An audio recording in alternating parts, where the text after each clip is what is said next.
Olá, tudo bem com você? Boa semana, que alegria estarmos juntos aqui mais uma vez, mais uma semana, já é a quarta semana que estamos juntos para estudar o livro de Hebreus. Temos estudado no nosso momento aqui da lição da Escola Sabatina da Igreja do NASP, Engenheiro Coelho, você tem estado conosco, temos estudado todo este trimestre o livro de Hebreus, e o tema do nosso guia de estudos é Hebreus, mensagem para os últimos dias. E como você já sabe, sempre que chegamos aqui, desejamos a você as bênçãos do Senhor, que Deus esteja contigo, com a tua família, que você estude conosco e cresça bastante no conhecimento da palavra de Deus, mas também na graça do Senhor Jesus, que você seja amplamente abençoado e que aquilo que você conhece e aprende conosco aqui, você transmita na sua igreja, na sua classe, unidade da Escola Sabatina, ou na sua vida diária, no seu grupo de WhatsApp, com seus amigos, com a sua família de forma presencial.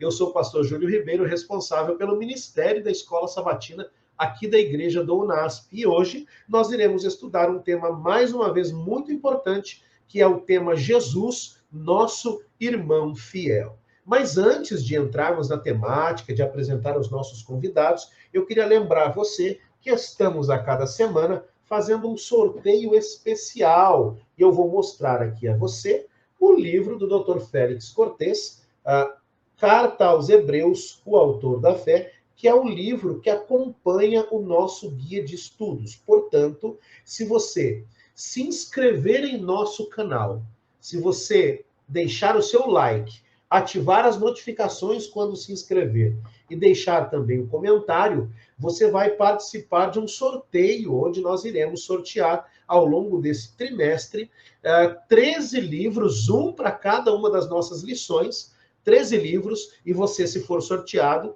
você receberá gratuitamente na sua casa. Mas lembrando que para isso você precisa ativar as notificações, se inscrever no canal, você precisa deixar o seu like aqui, fazer um comentário e também se inscrever nas redes sociais da Igreja do NASP Engenheiro Coelho. Você vê na sua tela o nosso perfil, siga no Instagram, procure Igreja do NASP Engenheiro Coelho no Instagram, esse é o nosso perfil do Instagram, também aqui do YouTube, e você pode nos seguir ali, e desse grupo, então, que estiver nos seguindo e fazendo esses passos, seguindo esses passos, nós sortearemos. Semana passada, nós já sorteamos o primeiro livro, foi para o nosso querido irmão Zaqueu Pereira, e eu queria dizer que a lição número 2, a contemplada, foi a irmã Ruth Pereira.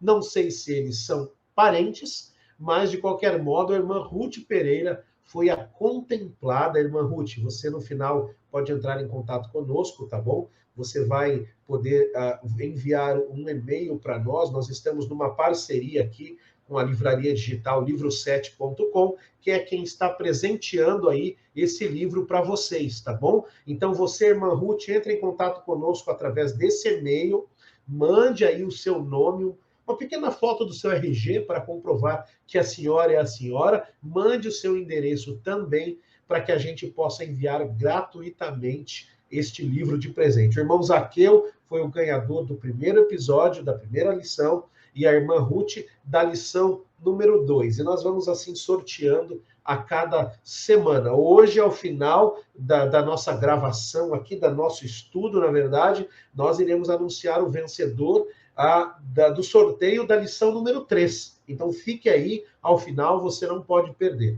Eu também gostaria de começar lembrando você de que nós estamos, a partir deste ano, aqui na Igreja do UNASP, na lição da Escola Sabatina, fazendo uma lição mais inclusiva. Você já percebeu, está acompanhando a cada semana, que temos, na verdade, a interpretação em língua brasileira de sinais, Libras. Eu, mais uma vez, agradeço. Você vê que está conosco o professor Vilmar. Professor Vilmar é professor de língua portuguesa no Colégio Adventista de Mogi das Cruzes. Professor Vilmar, Deus te abençoe mais uma vez por estar aí investindo o seu tempo e o seu dom para trazer aqui a interpretação para a gente. Mas, além disso, da interpretação em Libras para os nossos irmãos que são surdos, nós temos também a autodescrição para os nossos irmãos que são cegos e de baixa visão. E eu começo me autodescrevendo. Você que já acompanha talvez já saiba, mas você talvez esteja assistindo pela primeira vez.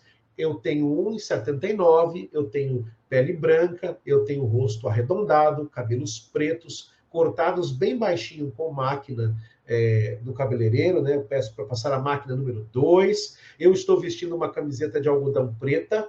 Eu estou usando sobre a camiseta um terno preto, mas num tom um pouquinho mais claro que a camiseta. E atrás de mim, aqui no meu escritório, eu tenho uma parede branca e eu tenho também uma pequena estante na cor marrom com vários livros de teologia. Bom, agora que você sabe como eu sou e o ambiente que eu estou, eu quero avançar aqui trazendo os nossos 2 convidados. E são eles o pastor Bruno Ferreira e o pastor Gabriel Galvani. Estamos repetindo aqui uma dobradinha que fizemos na temporada passada. O pastor Bruno Ferreira e o pastor Gabriel Galvani trabalham juntos aqui no UNASP Engenheiro Coelho. Eles vão poder se apresentar, fazer a autodescrição, mas eu quero começar apresentando aqui o pastor Bruno. O pastor Bruno, ele trabalha como assistente na Proped, ele vai dizer o que é a Proped, prontamente aqui daqui a pouco, que é a Proped do UNASP, e também ele trabalha ali como gerente na Unaspress, que é a nossa editora universitária. É a imprensa universitária do UNASP, que ela publica livros, revistas, tanto acadêmicos de teologia, em outras áreas também, livros de professores de teologia, livros que falam de música, de liderança, de administração, de direito, várias são as linhas de atuação da Unaspress. E o pastor Gabriel Galvani, que depois também vai poder dar as suas boas-vindas, ele é o editor ali da área de livros de teologia, inclusive quando fizemos o lançamento do livro Um Profeta Entre Nós, não é? Falando do dom de profecia, você sabe, também atua ali trabalhando no Centro White, junto ao pastor Renato Stencil, o pastor Gabriel esteve conosco falando um pouco sobre a linha editorial do livro e da linha editorial de teologia. Então, pastor Bruno, seja bem-vindo, pastor Gabriel, eu começo abrindo a palavra aqui ao pastor Bruno, vai abrir o seu microfone, vai poder falar, e na sequência, pastor Gabriel também pode se apresentar, e logo em seguida, pastor Gabriel fará a oração inicial para entrarmos na temática. Pastor Bruno, muito obrigado, seja bem-vindo mais uma vez para compartilhar aqui algum conhecimento que você tem, eu sei que não é pouco, você estudou esse livro também bastante, não é? O livro de Hebreus, e obrigado por trazer esse conhecimento agora para os nossos irmãos e amigos. É muito bom, pastor Júlio, poder estar nesse momento com vocês, né? Todas as pessoas que já acompanham o nosso guia de estudos nesse formato, capitaneado pela Igreja do UNASP e a Faculdade de Teologia, né, junto ao Seminário Latino-Americano. Como você mencionou, eu atuo assessorando a Pró-Reitoria de Pesquisa e Desenvolvimento Institucional, também o Escritório de Dados e Métricas aqui do UNASP e a editora universitária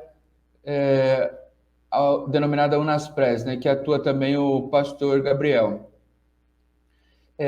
A gente precisa valorizar essa preocupação que a igreja que teve, né, de trazer e se amparar junto, se apoiar ao ministério para que outras pessoas com alguns desafios, né, relacionados à comunicação pudessem ter também acesso a esse material, né, a interpretação em Libras. Indo na direção que você falou da autodescrição para que pessoas com desafios, né, visuais possam também ter uma compreensão do ambiente que a gente está inserido. Eu estou aqui nesse momento no escritório da minha esposa, onde ela dá as aulas dela, então tem vários materiais aqui relacionados à parte de neuropsicologia, né, livros ali na estante que está atrás de mim. Hoje eu estou com um terno escuro, uma gravata com um tom avermelhado, né? E também tenho a pele caucasiana, branca, o que sobrou dos cabelos também, vamos dizer assim, raspados, né? Então a gente tá já entrando na fase já mais avançada aí da vida aí. Hoje eu estou com 38 anos e, sem dúvida alguma, é um privilégio, talvez o mais importante de tudo é poder estar aqui junto para recapitularmos as Escrituras e enxergarmos a palavra de Deus que ela tem para nós nesse momento. Obrigado, pastor Bruno. Pastor Bruno, eu tenho 39, então ele já não tem mais cabelos, eu tenho bem pouco, então a gente tenta esconder aí, né? Deixando bem baixinho, mas pastor Gabriel Galvani tem bastante cabelo. Então, pastor Gabriel, seja bem-vindo também, suas boas-vindas, sua autodescrição. Obrigado por aceitar o convite aqui. Um abraço também aos irmãos do Espírito Santo, né? Pastor Gabriel Galvani é lá do Espírito Santo, pastor Bruno, pastor Gabriel é de Afonso Cláudio. E o pastor Bruno, eu sei que é de Santos, se eu não me engano, ou Praia Grande, depois ele me corrige. Mas semana passada tivemos com o pastor Adriano Mille e o pastor Vinícius Petersen, também do Espírito Santo, um de Marataízes, outro de Colatina, e agora pastor Gabriel de Afonso Cláudio aqui conosco, né? Então, pastor, seja bem-vindo também, obrigado, e a sua autodescrição e suas boas-vindas para os nossos irmãos que nos acompanham. Primeiramente, boas-vindas a todos, né? O prazer é todo nosso estarmos aqui mais uma vez tendo a oportunidade de compartilhar, discutirmos um pouco sobre lição. Como já brevemente foi mencionado, eu atuo juntamente com o Bruno lá, mas especificamente na linha editorial, né? Sou o analista editorial responsável pela linha dos livros de teologia, né? E quanto à minha autodescrição, eu estou numa sala bem iluminada, atrás de mim há uma estante com alguns livros e vários porta-retratos familiares, né? Eu estou vestindo um terno cinza claro com a camisa xadrez com tom de azul claro e também algumas listras vermelhas. Eu tenho a pele clara, o meu cabelo está com corte médio, uso óculos, tenho o que sobrou de um bigode, um pouco de uma barbinha aqui embaixo, não tenho uma barba tão cheia, então nós usamos os recursos que temos, né? Então, basicamente, essa é a minha autodescrição e é um prazer estar com todos nessa noite. Pastor Gabriel, muito obrigado pela sua autodescrição. Veja, é algo novo para nós às vezes, mas eu tenho certeza que a gente vai aprendendo junto aqui e vocês sabem da importância disso, né?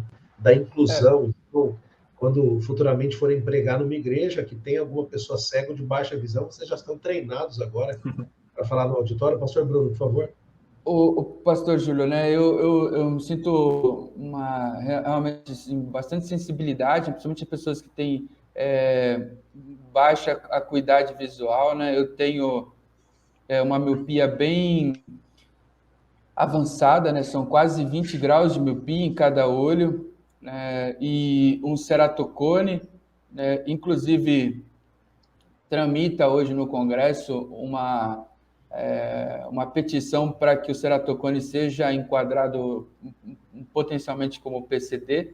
Então, eu sei o que é estar sem lente e sei dos desafios, né? Não é uma perda total de visão, mas sem lente tem muitas limitações e, sem dúvida alguma, ter outros recursos, ter pessoas preocupadas, talvez, com o nosso bem-estar e trazendo informações que a gente não consegue ver, enriquece bastante e traz um certo conforto mesmo, apesar desses desafios, né?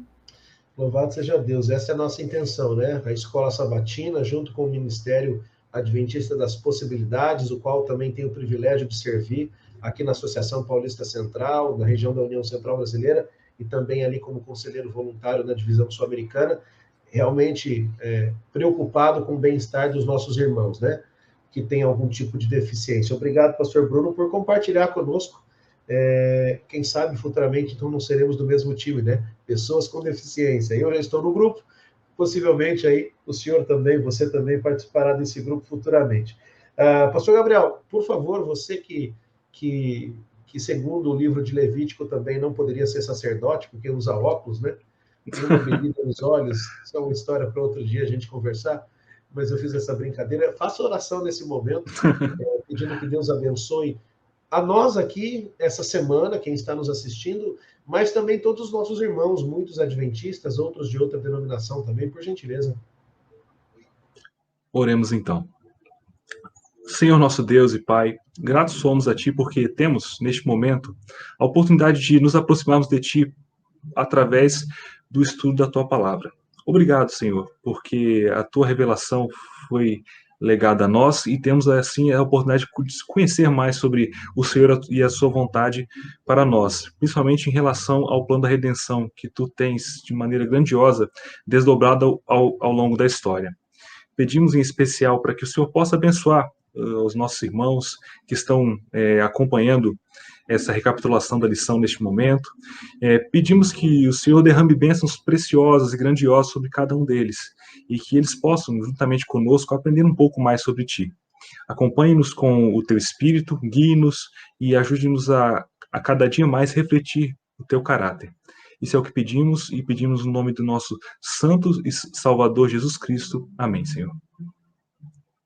Amém. Obrigado, pastor Gabriel. Então, para entrarmos no tema desta semana, você que nos acompanha, eu quero recapitular aqui que o tema desta semana é Jesus, nosso irmão fiel. Jesus, nosso irmão fiel, é o título da lição desta semana. E temos um verso para memorizar, um verso especial, e eu convido você a abrir a sua Bíblia, lá no livro, na epístola, na verdade, de Hebreus, capítulo 2, verso 14. Hebreus, capítulo 2, verso 14. Já vai aparecer para você aí na tela, você pode acompanhar a leitura. Hebreus 2, 14 diz assim, ou para você que não está acompanhando, apenas ouvindo, acompanhe a leitura conosco. Hebreus, capítulo 2, verso 14 diz assim: visto, pois, que os filhos têm participação comum de carne e sangue, também Jesus, igualmente, participou dessas coisas, para que, por sua morte, destruísse aquele que tem poder da morte, a saber, o diabo.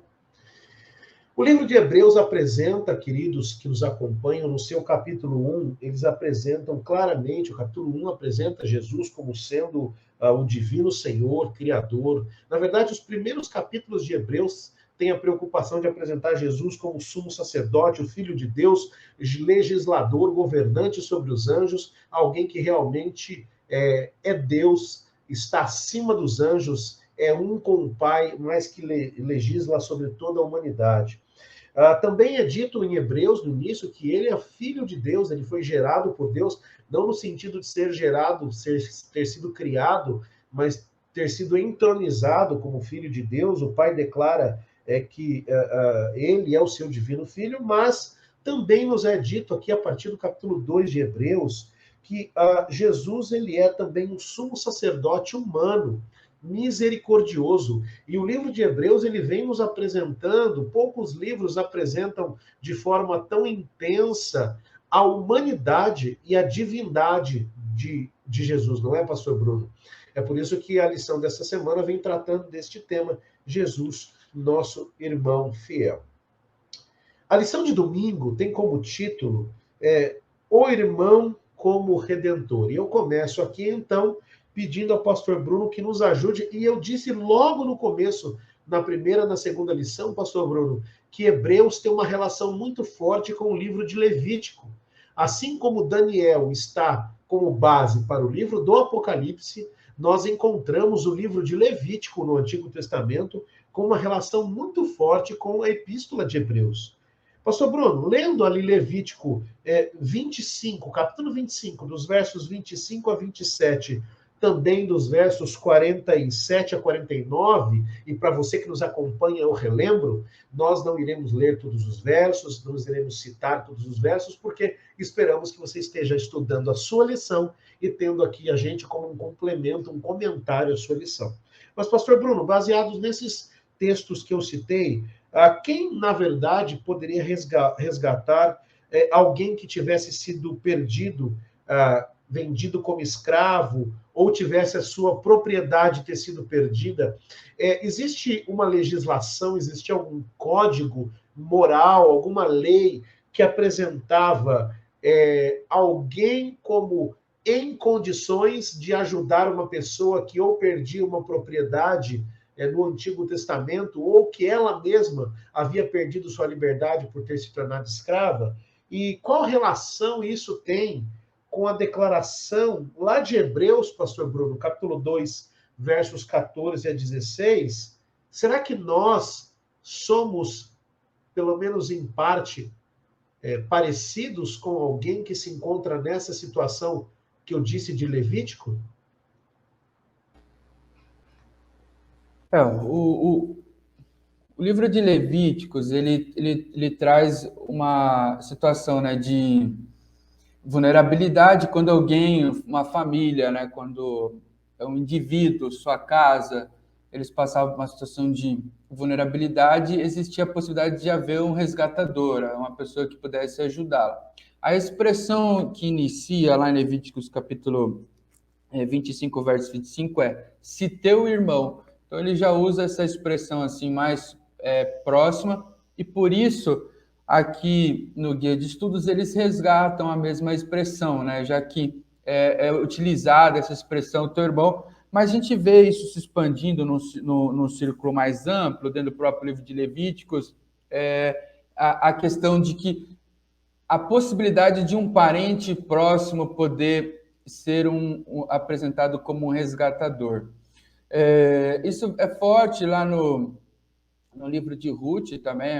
A história fala bem claramente sobre essa relação entre família e aí situações de vulnerabilidade social e alguém amparando, ajudando, resgatando, né, as pessoas nessa situação de vulnerabilidade. Antes da gente chegar, acho que propriamente no irmão como resgatador, olhando para o livro de Hebreus, talvez é importante ver algumas construções dentro do livro até chegar a essa expressão irmão. Né? O livro de Deuteronômio, de Hebreus, perdão, ele tem uma introdução bastante singular, né? Teológica forte, talvez o mais perto disso, assim, no Novo Testamento, seja o Evangelho de João, que também tenta começar a sua narrativa com uma apresentação da divindade de Cristo de um aspecto mais teológico, né, formal, vamos dizer assim, da teologia.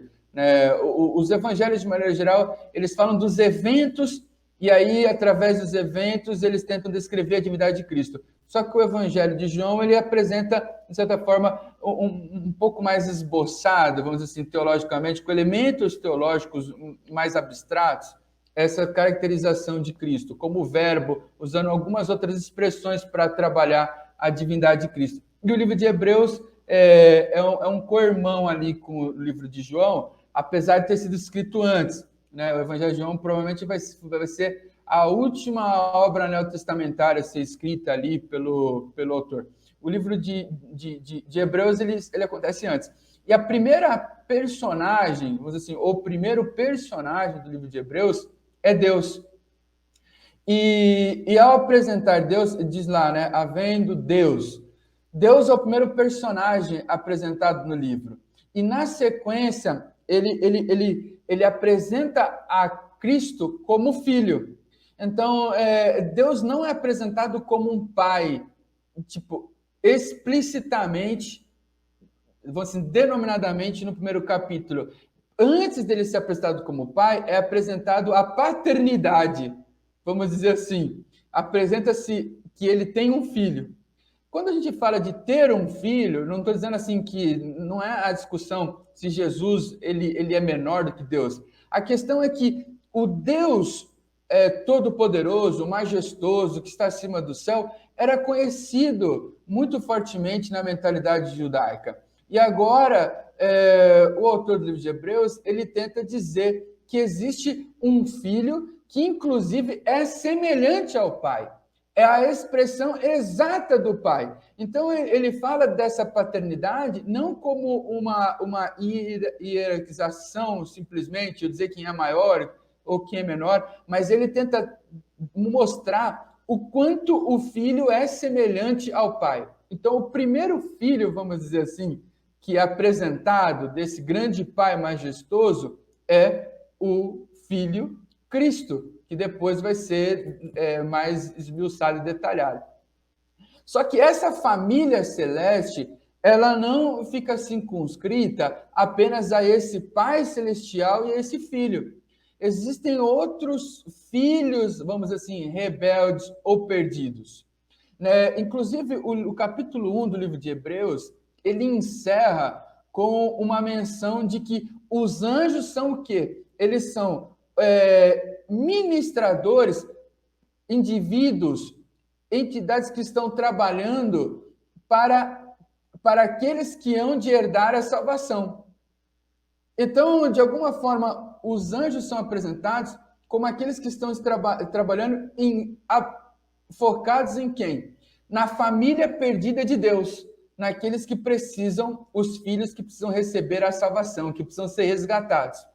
Então, quando ele começa o capítulo 2, propriamente dito, a gente vê, no capítulo 2 de Hebreus, a gente vê ali algumas nuances até chegar nessa proposição de humanos como filhos de Deus e irmãos de Cristo. Primeiramente, existe ali uma descrição sobre aspectos relacionados à salvação. E ele fala sobre a gente ouvir ou não ouvir, e fala do testemunho dado por Deus de que Cristo era aquele a ser enviado, tanto por sinais, quanto por prodígios, e diversas formas ao longo do seu ministério. E quando ele vai caminhando ali para o versículo 5 em diante, o livro de Hebreus, ele se apropria de textos que estão lá no Velho Testamento. Ele se apropria de Salmos, capítulo 8, para falar da condição humana. Ele fala do ser humano como alguém, o quê? Como alguém abaixo das condições de vida vamos dizer assim, no plano celestial.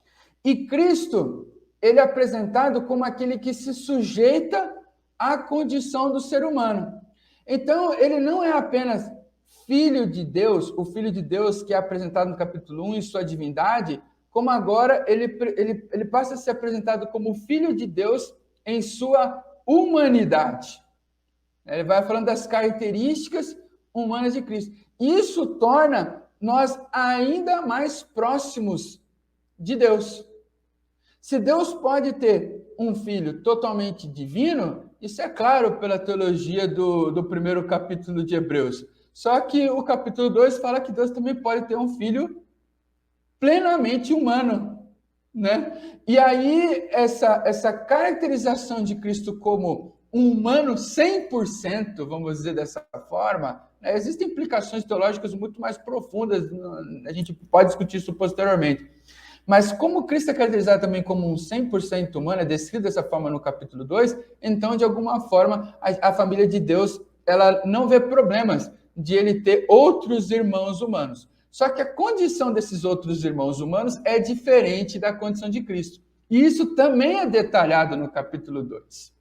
Inclusive, a encarnação de Cristo, ela é descrita por um papel. Existe uma razão para essa encarnação. Jesus, ele quer fazer o quê? Ele quer ministrar ao homem. Ele ministra, né, através tanto do aspecto de sumo sacerdote, a gente vê isso mais detalhado e explícito, né, principalmente a partir do capítulo 5 do livro de Hebreus, mas a gente já no capítulo 2 percebe claramente o que? Agora o ministério do sofrimento de Cristo. O sofrimento, ele é detalhado várias vezes, a gente vai ver isso um pouco mais à frente no Guia de Estudos, e vamos dizer assim, a possibilidade de Cristo se tornar o resgatador é justificada por causa desse sofrimento. O texto, por exemplo, no capítulo 2, o versículo 9 fala: por causa do sofrimento da morte, ele o quê? Ele provou a morte por todos os homens. No capítulo 2, ainda no versículo 10, ele fala: por meio de seus sofrimentos, aí vai falar do aperfeiçoamento, deixa eu ver isso um pouco mais para frente, por isso eu não vou entrar em detalhes agora. No versículo 14 fala, por sua morte, e no versículo 18 fala, naquilo que ele mesmo sofreu. Então, o capítulo 2, ele fala de um irmão sofredor, que vai até a morte. A justificativa para sermos parentes de Jesus, vamos dizer assim, em outras palavras, é o seu sofrimento.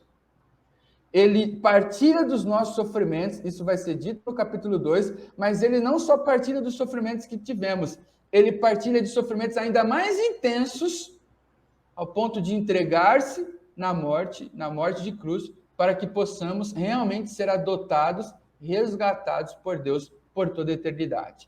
Então, essa relação de resgatador, ela vai muito mais além do que é explicitado no livro de Levíticos, que a pessoa se dispunha monetariamente, com suas posses, ou fazendo, de alguma forma, algum outro tipo de ajuste para compensar as dívidas do devedor. Cristo, ele entrega a vida em substituição. Então, ele é um resgatador ainda mais profundo do que o resgatador apresentado nos capítulos de 25 de Levíticos ou em outros textos da Bíblia. Né? É, na verdade, o sofrimento, é, na verdade, a sua morte que permite que ele seja o resgatador, que é um preço que não é pago ou não é previsto na lei mosaica, vamos dizer assim.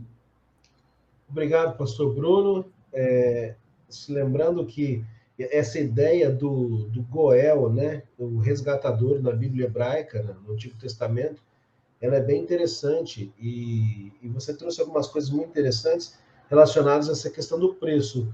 Havia um limite, né, que o resgatador humano poderia pagar e o preço do pecado somente Cristo poderia. Pastor Gabriel, você vai poder complementar, mas a lição de segunda-feira, e eu vou fazer a pergunta e você já pode fazer a ponte.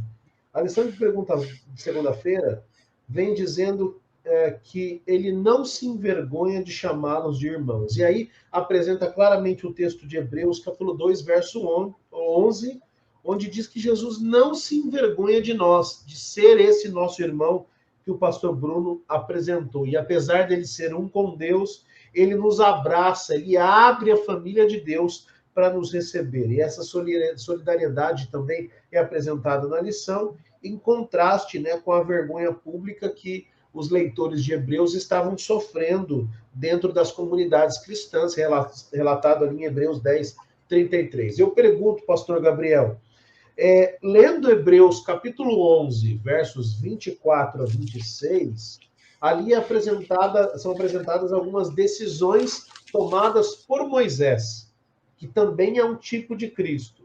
Mas de que forma essas decisões de Moisés, ali relatada em Hebreus 11, elas exemplificam a maneira com que Deus nos trata ou aquilo que Cristo fez por nós? E se tiver alguma relação que você quiser fazer com os textos de Mateus 10, 2 Timóteo 1 também, Hebreus 13, enfim, o que Deus pede a cada ser humano e o que essas decisões mosaicas exemplificadas aqui, ou apresentadas no livro de Hebreus, capítulo 11, de que modo elas apresentam de forma mais clara uma tipologia do que Cristo fez por nós. Só pegando um gancho no final da fala do pastor Bruno, quando eu observo alguns paralelos, como, por exemplo, a lei de resgate que Deus tinha estabelecido para Israel, em um primeiro momento, quando nós observamos essas leis, essas possibilidades, nós temos a tendência, de uma leitura rápida, em imaginar que se tratavam apenas de uma lei cívico-social, no que diz respeito a manter a paridade social, a dignidade entre o povo. Mas quando nós observamos, à luz do Novo Testamento, vemos a obra de Cristo, nós percebemos quão profunda foi a estruturação que Deus fez com o povo de Israel.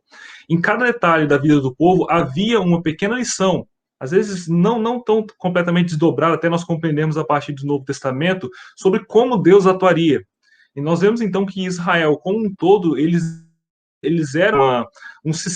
eram uma nação e possuíam um sistema de gestão nacional, religioso, cívico, que justamente exemplificava em cada um dos pontos o plano da redenção. Nós vemos esse paralelo, isso só me deixa mais ainda deslumbrado, como é que Deus ele tem conduzido a história, tem conduzido o seu povo, primeiro com Israel, hoje com uma igreja, nesse processo de amadurecimento, de instrução e de desdobramento do quê? Do plano da redenção. E já respondendo à pergunta, pastor Júlio, acerca do exemplo de Moisés, o texto colocado pelo autor da lição ele também se encontra naquela seção que nós chamamos normalmente de Galeria dos Heróis da Fé, né?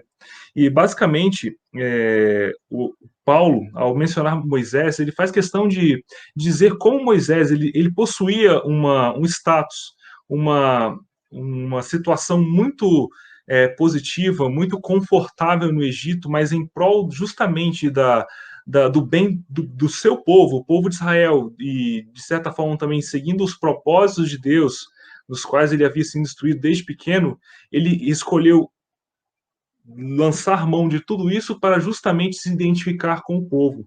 Ellen White, no livro Patriarcas e Profetas, comenta também que Moisés, em outros aspectos, ele serve como um tipo de Cristo. E aqui talvez nós podemos também trazer algumas similaridades entre Cristo e Moisés no que diz respeito ao seu esvaziamento. Moisés se esvaziou, ele deixou aquilo que ele possuía, o seu status, o seu conforto, o palácio, justamente para se identificar com as necessidades do povo ao qual ele pertencia.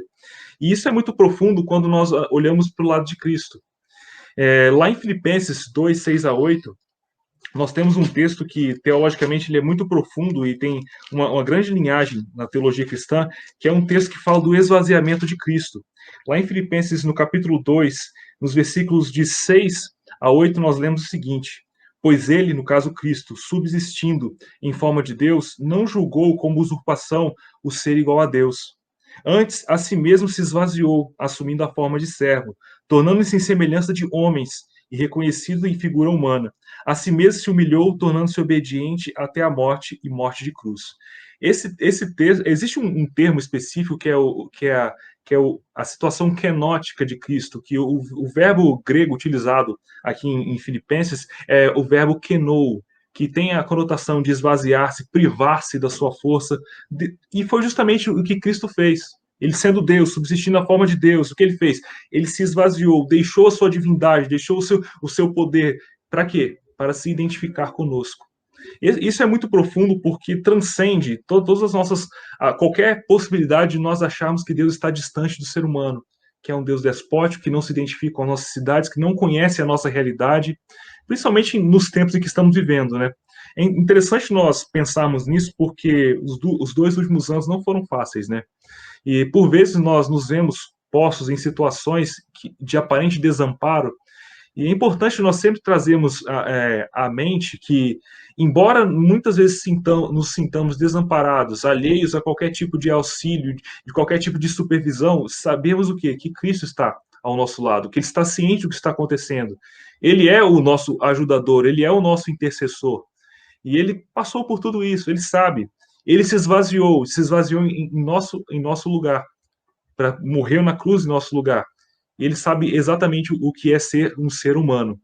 E isso é importante, principalmente quando nós colocamos dentro do contexto mais amplo de Hebreus, porque no primeiro século não era fácil ser cristão. Não era fácil. A oposição era bastante grande, perseguições, opróbio, e aparentemente os irmãos da igreja, das igrejas aos quais Paulo escreveu, eles estavam passando por uma situação de vergonha pelo evangelho, arriscando muitas vezes abandonar a sua crença, justamente por conta das provações, das dificuldades, pelo fato de ser cristão naquela época, de ser uma posição não muito agradável ou muito favorável pela sociedade. Então, Paulo justamente traz o exemplo de Cristo como uma forma de fortalecer, de trazer aos crentes a reflexão seguinte: nós não temos que ter medo, ou pelo menos vergonha de sermos cristãos, de seguirmos a Cristo, de mantermos nossa vida em seus caminhos, porque Cristo fez muito mais. O que nós estamos fazendo é um mínimo, porque o nível do esvaziamento, Deus se tornando um homem, um ser humano, sujeitando ao opróbrio de outros homens, isso não dá para se comparar. É muito grande, é muito distante. Ele era Deus, mas se tornou um ser humano. Então isso é muito profundo, e o fato dele ter se tornado um ser humano, estar próximo de nós, isso traz um alento sem medida. E é importante, creio eu, também, que nós sempre buscarmos trazer isso em mente, mantermos isso sempre diante dos nossos olhos, porque isso também serve de lição justamente para nós que convivemos em congregações religiosas. Agora, trazendo um pouco da temática de Paulo aos Filipenses, por vezes nós somos convidados, chamados a dar um passo atrás, a nos esvaziarmos, a suportar algumas coisas em prol o quê? Da harmonia. E o nosso exemplo maior é quem? É Cristo. Amém, pastor Gabriel, muito obrigado. Me lembrei aqui aquela velha frase de Paulo, né? tudo me é lícito, mas nem tudo me convém. E esse texto que você citou de Filipenses, uma melhor tradução dele, porque alguns confundem, né? Ou não entendem o que quer dizer esse negócio de usurpação. Uma melhor tradução desse texto seria exatamente que Cristo não levou em conta ser igual a Deus. Então, ele desconsiderou, não é? Essa ideia de ser igual a Deus. A lição de terça-feira, pastor Bruno, mas eu acho que você quer complementar, eu vou permitir que você complemente. Eu posso já lhe fazer a pergunta, você complementa sim. E depois você já entra na minha questão. A lição de terça-feira vem falando de carne e sangue como nós. E Hebreus diz que Jesus ele adotou a natureza humana para que pudesse nos representar e morrer por nós. Esse é um assunto muito discutido, inclusive dentro da Igreja Adventista, né? A natureza de Cristo, ela era igual a de Adão antes da queda, ela era igual a de Adão pós-queda. A verdade é que Cristo tinha uma natureza própria, o único ser na história que era 100% humano e era 100% Deus. Mas esse é o fundamento que nós encontramos do plano da salvação. Jesus ter tomado a nossa natureza, não é? A natureza humana, na verdade. A natureza humana é a base da salvação. Pastor Bruno, esse termo carne e sangue que são apresentados aqui, falando da debilidade humana, do que exatamente as passagens que citam carne e sangue, Mateus 16, 17, Gálatas 1, 16, 1 Coríntios 15, 50 e Efésios 6, 12, do que exatamente essas passagens estão falando quando falam das debilidades de carne e sangue? Mas fique à vontade, complemente o pastor Gabriel e depois você pode entrar na temática. Você fez talvez uma das perguntas mais difíceis que poderiam ser feitas para qualquer teólogo adventista, né? Quando fala da natureza de Cristo, realmente a gente teria que ter que sentar e estudar e falar e ter muita humildade com essa temática. Acho que esse que é o mais importante, né? A Unaspres tem um livro, Parousia, sobre essa temática, né? A gente teria que ter muita humildade quando trabalha essa temática, porque, infelizmente, o ser humano, em suas limitações, ele muitas vezes acaba se segurando tanto em pressupostos que acaba não enxergando o que Deus quer revelar. O próprio livro de Hebreus, ele é um livro que Paulo, estou dizendo Paulo porque, assim, você quer uma coisa simples para estudar, vai estudar Romanos, que já é um pouco difícil, né? Hebreus é muito mais complexo. Então, assim, você teria que ter um cara, vamos dizer assim, com conhecimento vasto de Septuaginta, conhecimento vasto de rituais levíticos, né, que estão descritos ali, ecos veterotestamentários, escolhas distintas, se eu vou usar a tradução grega numa linha ou na outra. Então, são muitas decisões ali textuais, são tão complexas que é difícil encontrar um outro personagem que tenha as características de Paulo para poder escrever esse livro, apesar de ter um debate sobre essa temática, né? Tô falando que é um livro simples, vai ler Romanos, que é muito mais simples do que Hebreus, que já é um livro que muita gente se perde ali na leitura. Mas o próprio autor do livro de Hebreus, ele já fala que, assim, por incrível que pareça, que ali ele está escrevendo o arroz com feijão. É leite, porque se ele escrevesse de maneira mais profunda, as pessoas não teriam condição de assimilar o que ele ia discutir. Não é alimento sólido. E olha que ele passa tangencialmente sobre essas questões, né? Vamos assim, a natureza de Cristo, os debates não são intensos, apesar de falar muito sobre o que acontece? Ele tenta resgatar mais o que a Bíblia já diz sobre essas temáticas. Eu acho que isso talvez é o mais importante. A gente muitas vezes está muito preocupado em dar a nossa interpretação, e você pega um autor como o do autor do livro de Hebreus, que é um cara que tem uma visão muito profunda das traduções bíblicas que eram correntes em seu período, nas traduções gregas do Velho Testamento. Ele conhecia profundamente a teologia judaica corrente do primeiro século, porque ele usa alguns artifícios hermenêuticos judaicos do primeiro século. Então, assim, ele tem uma compreensão bem extensa, né, sobre a teologia, e, ao mesmo tempo, você vê que ele está muito mais preocupado, às vezes, em resgatar o que já foi dito. O livro de Hebreus ele tem 303 versos. Dos 303 versos, pelo menos 54 deles são recortes do Velho Testamento. Então, a gente muitas vezes fica pensando assim, uma pessoa tão preparada quanto o autor de Hebreus, ele está muito mais preocupado em dar a agenda dele? Não. Ele estava muito mais preocupado, às vezes, em valorizar um texto que já havia sido revelado. A expressão falar de Deus é muito ressaltada no livro de Hebreus. A expressão palavra de Deus ocorre 12 vezes. Para ele, é muito importante compreender que não existe muita novidade. Na verdade, Deus já tinha dito tudo aquilo que ele estava resgatando. Ele comenta em cima desses artefatos.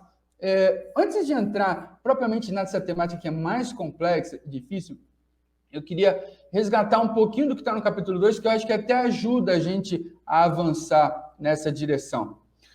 O capítulo 2, quando ele usa a expressão irmãos, vamos pensar assim, no livro de Hebreus, nada é ao acaso.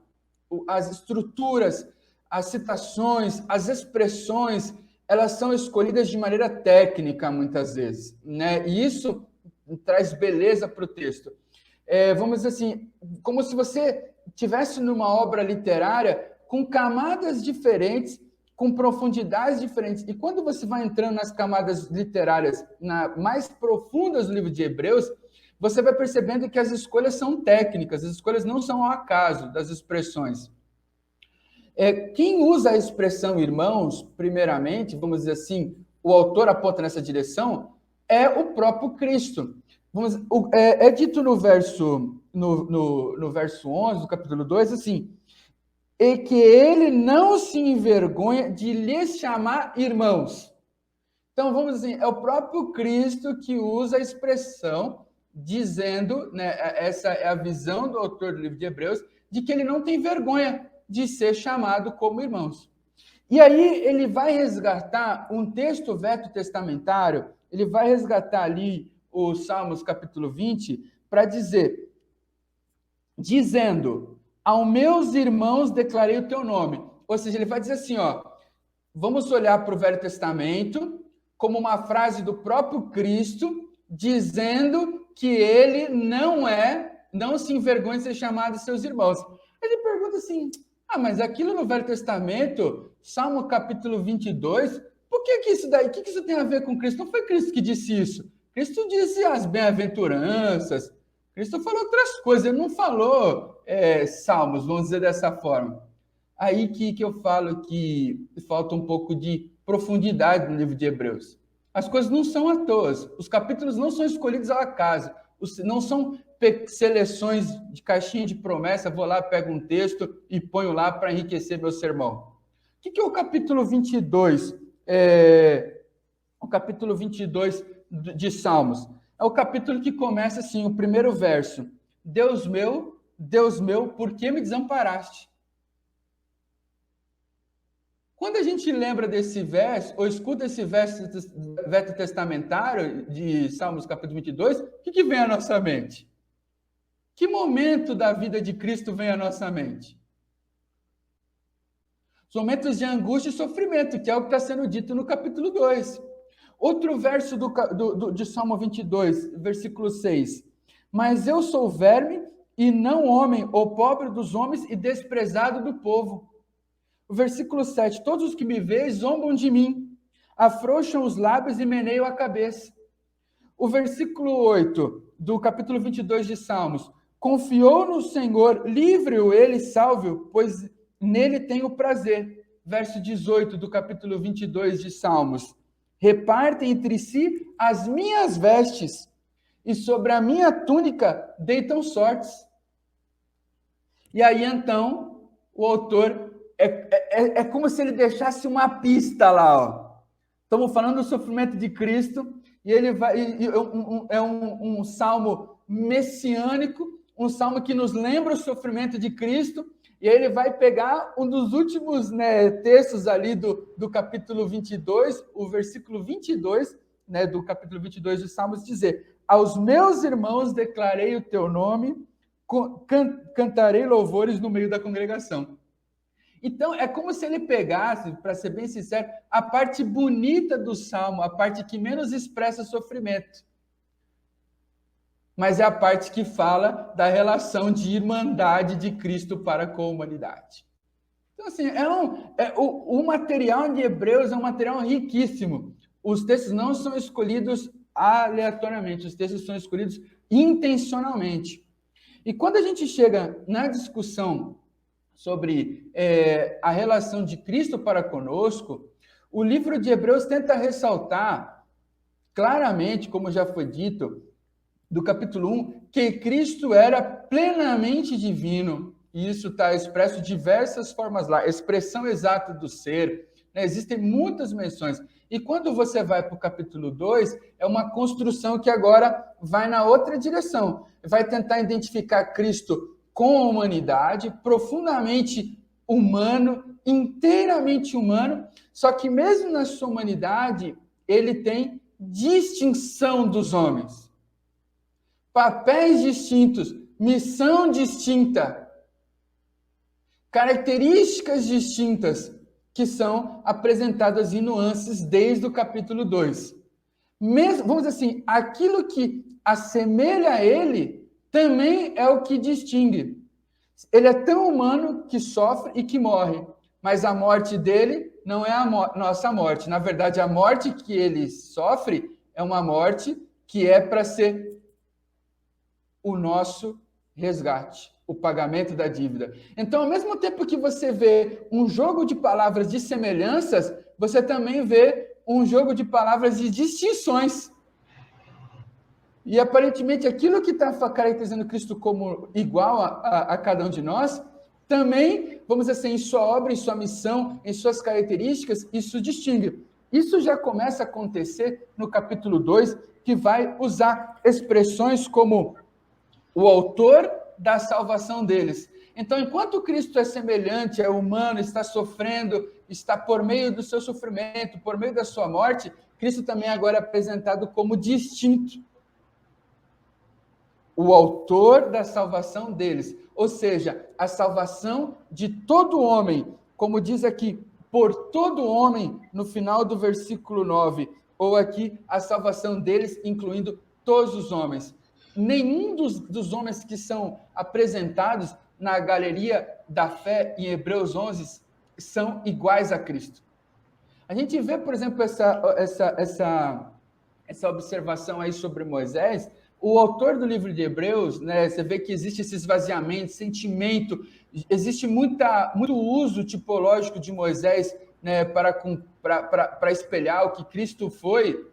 Só que lá no capítulo 11, ele fala assim, escolheu o seu maltratado junto com o povo de Deus. Não usa a expressão irmão, junto com seus irmãos hebreus. Aqui não, Cristo fala que ele não se envergonha de se chamar seu irmão. É ele que se apresenta como irmão da humanidade. A palavra irmão, ela só ocorre mais 3 vezes aqui no livro de Hebreus. E quem começa a utilizar agora ela, a partir do momento que Cristo se apresenta como irmão da humanidade, o autor do livro de Hebreus, a partir do capítulo 3, ele começa a usar a expressão irmãos também. Ele fala, santos irmãos, é assim que ele abre o capítulo 3. Depois ele fala, tende cuidado, irmãos, no versículo 12 do capítulo 3. E por último, lá no capítulo 13, ele encerra, rogo-vos ainda, irmãos, que suporteis a presente exortação. Quando é engraçado que quando ele vai pegar pesado, ou assim, quando ele vai dar um puxão de orelha daqui para frente, aí ele usa a palavra irmãos. Cristo se apresenta como o que não tem vergonha de ser nosso irmão. E aí, quando Paulo precisa chegar perto da sua audiência, quando o autor do livro precisa chegar perto da sua audiência, para poder puxar a orelha, aí ele usa a palavra irmãos. Irmãos.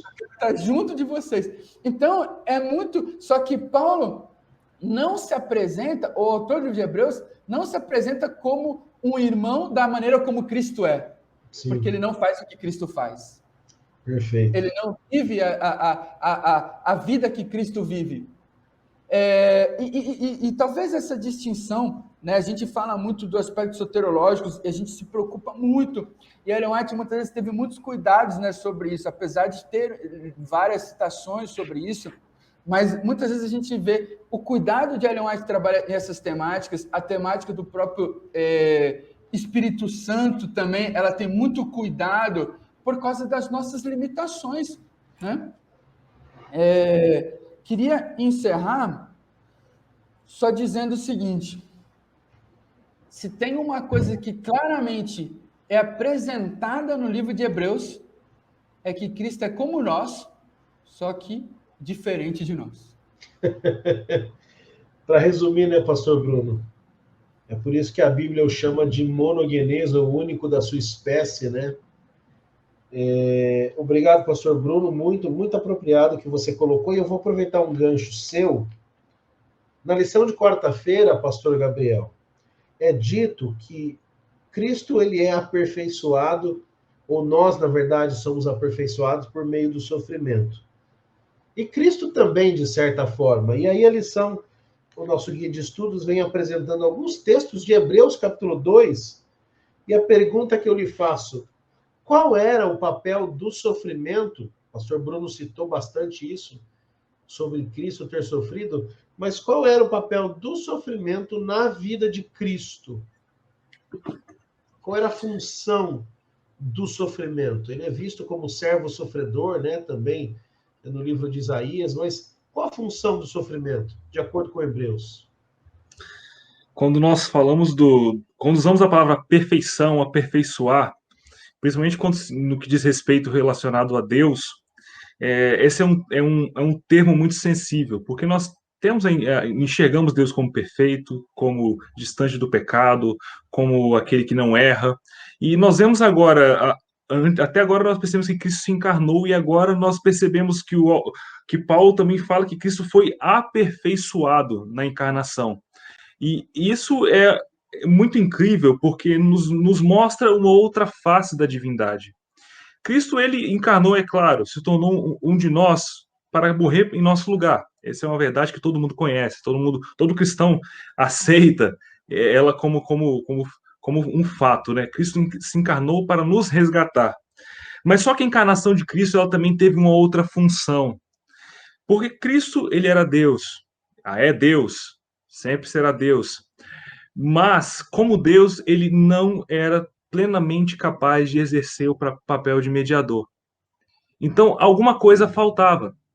Ele precisava se identificar de maneira mais profunda com o ser humano. E quando nós vemos o verbo teleio, no grego, que é utilizado para essa palavra aperfeiçoar, ele tem o sentido de acabar, completar, aperfeiçoar. Então, Cristo, ao encarnar, não só ele veio para morrer por nós, mas também ele precisava de ter uma experiência a mais para que pudesse exercer um papel a mais, não só de cordeiro, mas sim também de mediador. E isso fica um pouco mais claro quando nós vamos ali para Hebreus, no capítulo 4, nos versículos 14 em diante, lendo o iniciozinho do capítulo 5. Lá nós vemos o seguinte: tendo, pois, a Jesus, o Filho de Deus, como grande sumo sacerdote que penetrou os céus, conservemos firmes a nossa confissão, porque não temos sumo sacerdote que não possa compadecer-se de nossas fraquezas. Antes foi ele tentado em todas as coisas, a nossa semelhança, mas sem pecado. Acheguemo-nos, portanto, confiadamente junto ao trono da graça, a fim de recebermos misericórdia e acharmos graça para socorro em ocasião oportuna. E no capítulo 5, a Paulo explicando um pouco sobre a função do sumo sacerdote, ele explica de tabela também por que Cristo deveria ter encarnado, sofrido, e assim ter sido aperfeiçoado, ou seja, ter obtido maior capacidade para interceder por nós. E lá ele diz o seguinte: porque todo sumo sacerdote, sendo tomado dentre os homens, isso é importante, é constituído nas coisas concernentes a Deus, a favor dos homens. para oferecer tanto dons como sacrifícios pelos pecados. E é o que? Capaz de condoer-se dos ignorantes e dos que erram, pois também ele mesmo está rodeado de fraquezas. E por essa razão deve oferecer sacrifício. Aqui já paro por aqui. Então, por que Cristo? O que Cristo tinha que receber de aperfeiçoamento ao se encarnar para exercer de maneira mais capaz ou mais apropriada a função de nosso Redentor? Ele precisava sentir na pele, mesmo sendo Deus, o que é ser um ser humano. E ao ser tentado como nós, e até de uma maneira muito maior, ao provar aquilo que nós provamos, agora ele se coloca entre nós e Deus. Ele é um homem, então ele também é Deus, mas também é um homem colocado em nosso favor perante Deus. Então ele foi aperfeiçoado também na habilidade, na capacidade de nos representar perante Deus de maneira mais apropriada, porque ele conhece o que nós passamos. Ele sabe exatamente o que é ser um ser humano, o que é passar pela experiência de humanidade. Então, por isso ele foi aperfeiçoado nesse processo. Isso é muito incrível, porque isso desvenda um pouco e até modifica um pouco da nossa visão de um Deus distante. Cristo é muito mais próximo do que nós imaginamos. E para nos salvar, ele precisou de passar por uma experiência que, como Deus antes de encarnar, ele ainda não havia passado. E teve que passar para então exercer de maneira mais apropriada, mais plena, a função de sumo sacerdote em nosso lugar. Para você que nos acompanha, o que o pastor Gabriel colocou aqui agora, isso tem que ficar muito claro na sua mente. Cristo só pode ser o nosso mediador quando ele deixa de ser no céu Deus, o eterno Filho, a segunda pessoa da divindade, e ele se torna Jesus aqui na terra. Quando ele sai do céu e ele se torna carne a partir do ventre de sua mãe Maria e ele nasce como um ser humano, ele agora sim pode ser o nosso mediador. E dentro desse processo das pessoas da divindade, existem atributos que são específicos a Jesus. Por exemplo, só ele, só o Filho das três pessoas da divindade passará a eternidade preso a um corpo humano glorificado. Experiência que o Pai não teve, experiência que o Espírito não teve. Portanto, você que nos acompanha, é importante que você entenda isso. Cristo, ele é aperfeiçoado no sentido de que agora, de forma prática, ele sabe o que é ser homem. Então, não há ninguém que possa dizer que o sacrifício dele não pode ser feito em nosso favor, porque ele se torna homem. Pastor Gabriel, para eu avançar, mas você quer complementar? Não, pode prosseguir. Não, fique à vontade, por favor. Não, eu só ia mesmo dizer que isso desvela para nós a profundidade da encarnação, né? Porque eu, quando li pela primeira vez esse texto e fui buscar entendê-lo de maneira mais profunda, nós percebemos que a encarnação ela teve muitos propósitos, né? Não só o propósito da cruz, o propósito de vir aqui revelar, porque eu gosto muito da abertura de Hebreus, que Cristo também ele é Deus falando aos homens na Sim. forma de filho. Isso tem uma conexão teológica muito profunda com o verbo de João, o Logos, a palavra de João, a luz, a verdade que está entre nós, nos falando sobre o Deus, o Pai, que está oculto de nossos olhos por conta do pecado. Então, toda essa questão da própria encarnação, da aproximação de Cristo dos sofrimentos humanos, isso só nos faz cada vez mais admirar a Cristo e nos colocar contritos diante do sacrifício profundo, gigantesco que ele fez em nosso favor, né? Amém. Essa é a verdade para você que nos acompanha. Portanto, você não tem alguém longe, mas você tem alguém bem próximo de você. A lição de quinta-feira, pastor Bruno, e eu vou fazer a pergunta a você. Nós estamos chegando ao final aqui do nosso estudo dessa semana. Então, eu tenho mais uma pergunta ao pastor Bruno e vou pedir que nós respondamos, pastor Bruno. O tempo é mais curto dessa vez. E depois eu vou fazer uma pergunta ao pastor Gabriel na lição de sexta-feira. Mas, pastor Bruno, baseado em Hebreus 12, de 1 a 4, segundo o apóstolo Paulo, e o título da lição é O Irmão como Modelo. Segundo o apóstolo Paulo, como devemos correr a vida espiritual, a vida cristã?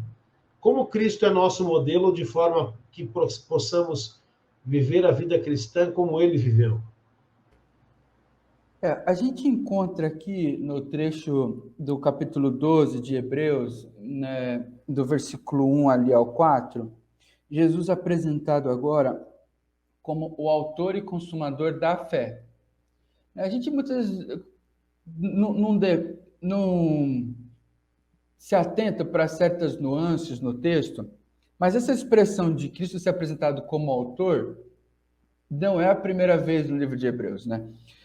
Está atrelada, as outras vezes que Cristo é apresentado como autor, ele é apresentado como autor da salvação. E isso está atrelado ao que a gente acabou de revisar aqui da lição de quarta-feira, que é ao aperfeiçoamento pelo sofrimento. Então, as expressões autor da salvação, ela aparece sempre nesse campo semântico, você junto a essas expressões aperfeiçoar ou ter sido aperfeiçoado pelos sofrimentos, né, para nos salvar. Então, existe um papel claro, soterológico de Cristo, distinto do outros seres humanos. Isso é muito claro no livro de Hebreus.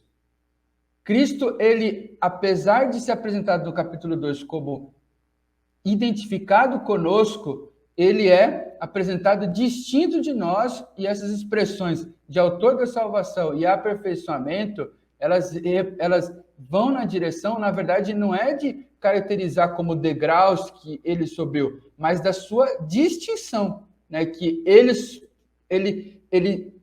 se torna distinto do que ele era, plenamente divino apenas, e agora ele tem o quê? Uma outra natureza, como foi bem dito aqui, junto a ele por toda a eternidade, né? Como isso acontece em suas dimensões mais profundas, é um mistério para nós que somos apenas seres humanos.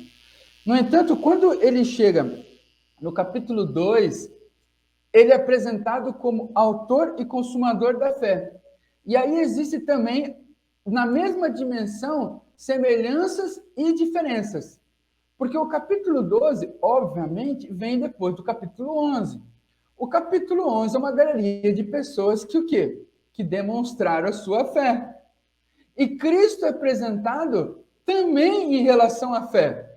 Só que ele é apresentado como autor e consumador da fé. Então, ele não é apenas um modelo a ser seguido. Ele é o cumprimento daquilo que a gente acredita. Então, você vê como isso é intenso, essas similaridades e essas distinções de Cristo ao longo do livro de Hebreus. Isso fica muitas vezes dentro das camadas do livro. Cristo, ao mesmo tempo que se apresenta como a referência para a galeria da fé, a plenitude daqueles que caminharam pela fé, ele é o próprio cumprimento das promessas pelas quais eles tiveram fé. A gente pensa isso de maneira muito isolada, como se isso fosse ao acaso. Quem é o primeiro personagem a ser apresentado na galeria da fé? O primeiro personagem é Abel. Abel, muitas vezes, é apresentado por nós como quem? Como entre dois irmãos, o que é obediente. No entanto, quando ele obedece a Deus, o que ele está fazendo ali? Ele está reconhecendo que, na verdade, ele é um pecador, levando um sacrifício diante de Deus. E o sacrifício de fé que ele leva, através da sua obediência aos reclamos de Deus, oferecendo a oferta, o que na verdade ele está fazendo? Demonstrando a sua fé no papel vindouro de Cristo. Então você vê que a fé que leva aquele homem à obediência, na verdade, é uma forma de materializar a expectativa vindoura daquele que é o cumprimento da fé, a consumação da fé que é Cristo. E na galeria nós vemos isso. E muitas vezes o autor do Velho Testamento, ele vai resgatando nuances na história de Abraão, por exemplo, quando o filho recobrou dos mortos. Ele vai pegando várias nuances para tentar pegar alguns ganchos e falar, olha como isso aqui aponta para Cristo. Então, Cristo, o seu ministério, ele não é apenas um ministério referência para o ser humano. Ele é um ministério que também consuma a fé do ser humano. Agora você fala, então quer dizer que não existe nenhum encargo sobre nós? Na verdade, não. O livro de Hebreus ele não tem tantas dificuldades que nós criamos quando fala de fé e obediência. Na verdade, para eles, a obediência é uma expressão da própria fé. O capítulo 11, versículo 8 diz, pela fé, Abraão, quando chamado, obedeceu. Né? E você vê isso muito fortemente. O próprio texto do capítulo 5, que fala de Cristo como autor da salvação, diz lá assim, tornou-se o autor da salvação eterna para quem? Para todos os que lhe obedecem. Nós achamos que a obediência é completamente ausente do plano soteriológico, mas não, ela é uma expressão da fé. A fé de que aquela promessa de resgate vai ser cumprida. A gente obedece exatamente porque acredita na promessa, no autor e consumador da fé. A gente não obedece para receber a salvação. A gente obedece porque acredita no autor e consumador da salvação. Essa ideia, pastor Bruno, na mentalidade hebraica, né? Nós, com a nossa mente ocidental, pensamos, eu tenho fé, por isso eu obedeço. Mas a mentalidade hebraica acontece ao contrário, eu obedeço, por isso eu tenho fé. Quer dizer, a obediência já é a demonstração prática da fé, é a fé viva, né? E essa questão a lição vem nos trazendo Jesus como o pioneiro dessa corrida, dessa caminhada, dessa vida cristã. Por isso ele é o nosso irmão e é o nosso modelo. Muito obrigado. A lição de sexta-feira, pastor Gabriel, vem falando sobre o estudo adicional aqui, vem contando uma história, mas eu queria focar numa pergunta para você aqui. Jesus ele se torna o nosso irmão. Ele vem para nos salvar. Por que o ser humano virar as costas para esse irmão, esse resgatador, é uma sentença de morte? Eu gostaria de até, antes de responder a pergunta, é que quando a palavra consumador, ela normalmente entra num jogo de palavras de Hebreus, que essa palavra consumador também é da mesma raiz utilizada para a palavra aperfeiçoado, também é a palavra teleios, ou seja, Cristo ele foi aperfeiçoado e também aperfeiçoa, leva a cumprimento a nossa própria fé. Isso é muito bonito, essas ligações, me lembrei desse link, não gostaria de deixar de comentar. Mas em relação à pergunta, pastor Júlio, de não há outro caminho. Rejeitar esse irmão é a única solução. É a única solução que o ser humano possui na situação na qual ele se encontra. Ele tem sobre si uma sentença de morte, que o próprio apóstolo João fala que quem não crê que já está julgado, não tem outra saída. E a única saída viável para o ser humano nessa situação é justamente se identificar com aquele que se identificou conosco. E não somente se identificar com ele, mas também aceitar todo o ministério que ele tem desempenhado nesse momento por nós, para que ele exerça esse ministério e nos traga o quê? Tanto o perdão, quanto em seguida a salvação. Então isso é fundamental, porque quanto maior o dom oferecido ao ser humano, mais responsabilidade o ser humano tem em relação a esse dom. E a rejeição desse dom, ela também tem consequências profundas. O esforço foi muito grande da parte de Deus por nós. Você percebe, e nós finalizamos aqui, você que nos acompanha, Cristo, ele não só disse como nós deveríamos nos portar, como um bom líder, como um irmão mais velho, ele disse e fez para nos dar o exemplo. Ele veio, viveu uma vida humana, não pecou e deixou para nós todas as diretrizes de como podemos ser perfeitos, biblicamente falando, como ele foi. E mais do que isso, como foi dito aqui, até o fato de nós desejarmos ser como Cristo, até o fato de nós conseguirmos andar na trilha que Cristo andou, é algo que vem do próprio Cristo.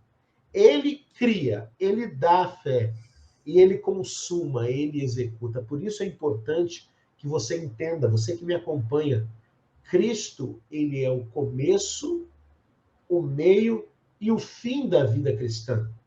Sem ele não podemos fazer nada, segundo as próprias palavras dele.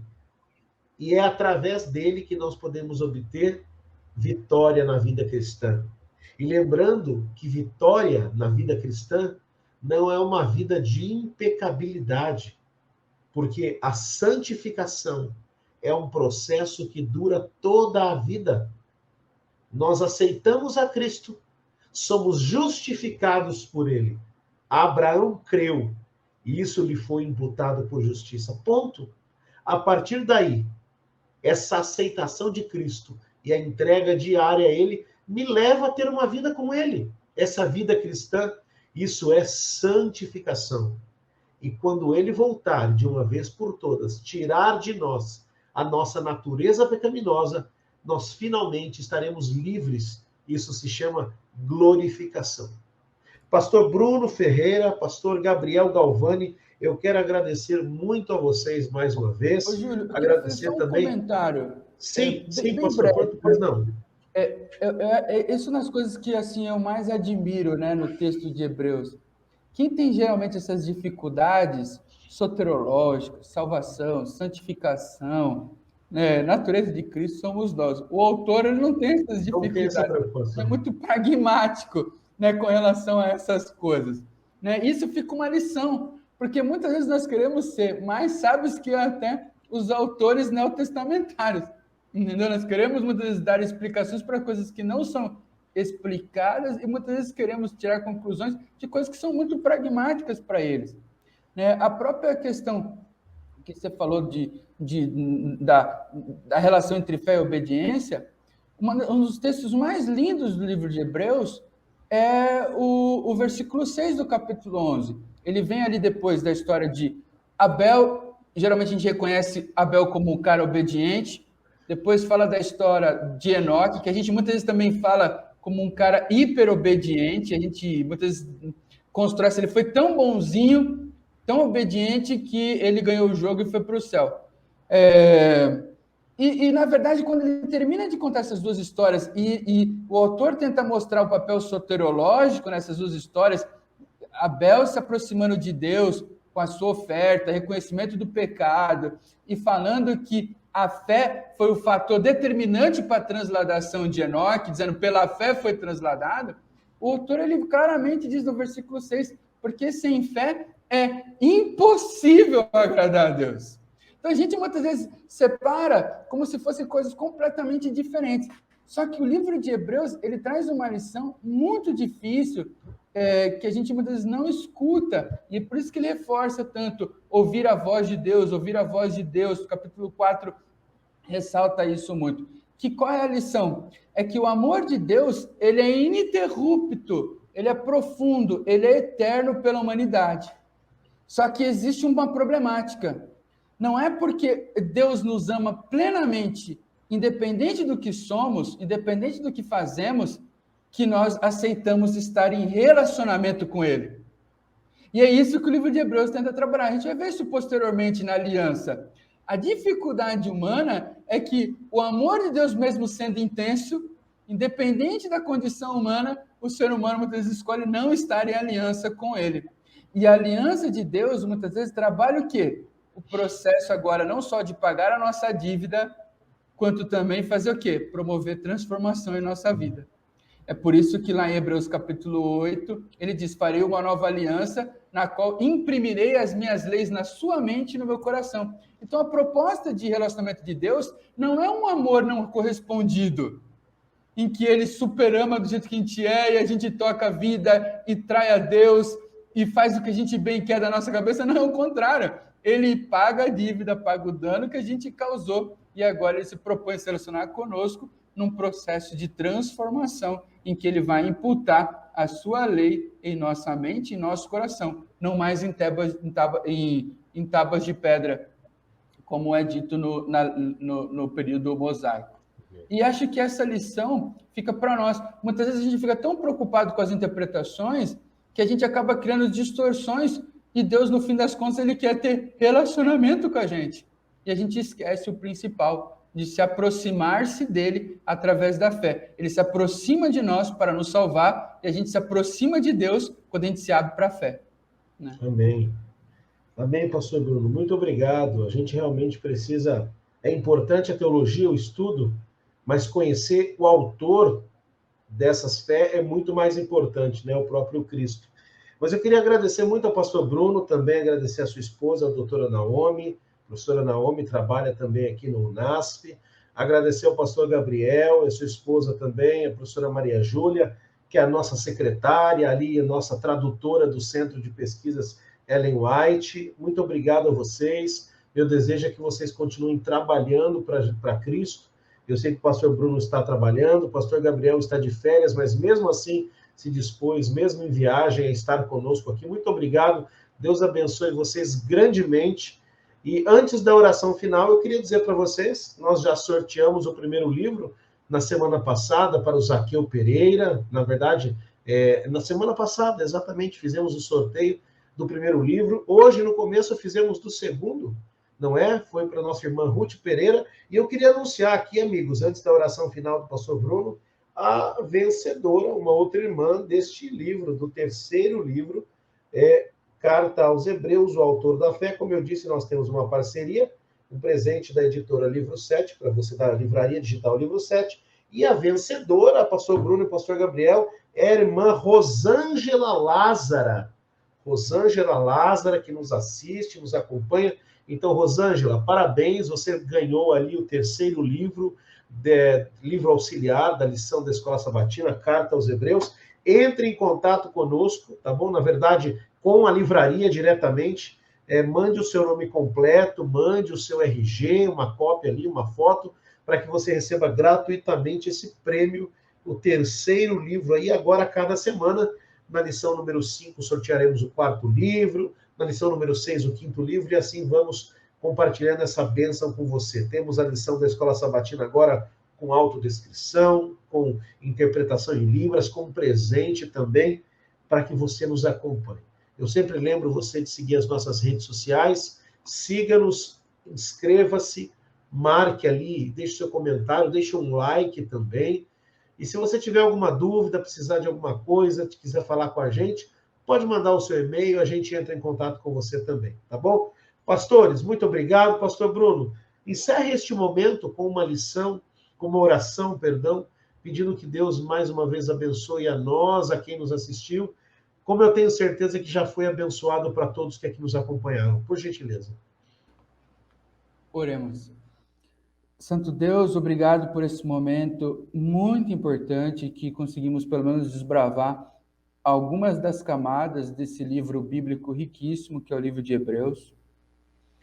Obrigado porque na tua palavra há tesouros inesgotáveis, né? Cada leitura, cada reflexão, cada momento de estudo nos permite extrair novas pedras preciosas. Que o Senhor nos ajude a ter intensidade em nossa busca pela verdade, pela palavra de Deus, e que essa busca pela tua palavra possa nos aproximar de ti, nos permitir ter um relacionamento profundo e intenso.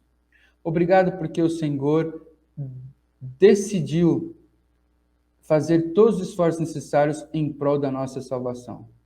Quão miseráveis somos nós, pecadores, falhos, com limitações, mas temos o acolhimento do Deus Pai e do Espírito que não se envergonha, e do Filho que não se envergonha de ser chamado irmão conosco. Ajuda-nos a reconhecer tão grande esforço. Suplicamos isso em nome daquele que é o sumo sacerdote, Cristo Jesus. Amém.